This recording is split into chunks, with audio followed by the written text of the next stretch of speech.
Hi, this is Carrie with Abacus Business Solutions for Tuesday's training. A little late. Life happens, business happens, and you just roll with the punches and you keep moving forward. That's what we do every day, right?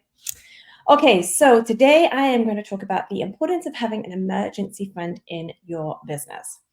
So, quick questions. So, type in the comment box for me who here has an emergency fund set up for their business. Just type yes or no in the comments. Okay, we're going to jump straight into the training today. So we have got two main talking points today. So our first one is going to be why emergency funds are crucial for your business. So first of all, unexpected expenses, they happen. A truck repair, something comes up which you were not expecting. I've spoken to a couple of people recently that have trucks in their business and have needed to do thousands of dollars worth of repair to the vehicles. And it made sense to repair them rather than replace them. So sometimes things like that come up and you need that truck vehicle to keep operating your business, and so you just need to make it happen.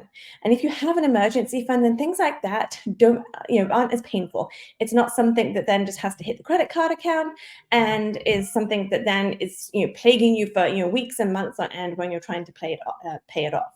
So anything like breakdowns, equipment breakdowns, vehicle breakdowns, anything like that, if you had an emergency fund, it makes those a lot less painful. Secondly, so cash flow stability. So when you have an emergency fund, it can just help to stabilize your cash flow, particularly during a slow season or a market downturn. And so there's different names for these accounts. Some people call it a seasonal account. Some people call it a drip account. Some people call it, the emergency account or vault account. There's different terms that people will use to sometimes get away from that word emergency. But it is a fund there to help you through those times when cash is a little tight for whatever reason. Now, if it's tight because you haven't been making money on the jobs, then obviously they've got some other issues that you need to resolve. If it's tight because you've been taking money out of the business yourself more than you should, then again, that's another issue to review.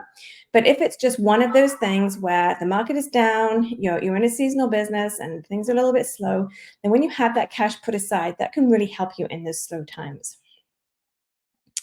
And then thirdly, risk mitigation. So when you have an emergency fund, it can really help you to mitigate the risks and provide a financial cushion. So, just allowing you to take a calculated risk if you need to for growth. If there's something that you want to try, then having a fund like that, a fund set aside, can really help you do those things. So one thing I do in my business is I have multiple bank accounts, and I have told every single dollar in my business what its purpose is, where it's to get spent, what it's to get spent on, and why. And so that's something that you can do as well, is set funds aside for marketing or set funds aside for a new investment or anything like that where, it's kind of an emergency fund, but it's also just you planning ahead for the future and just making sure that you have the funds when needed.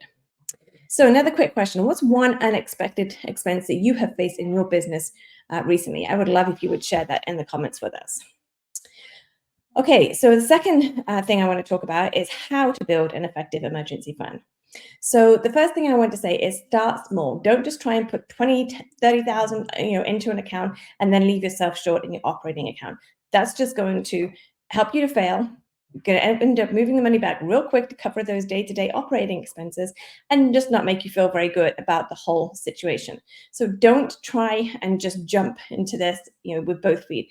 Take baby steps. That's what we're always about when we're starting something new, is taking baby steps. So just start building up that fund gradually.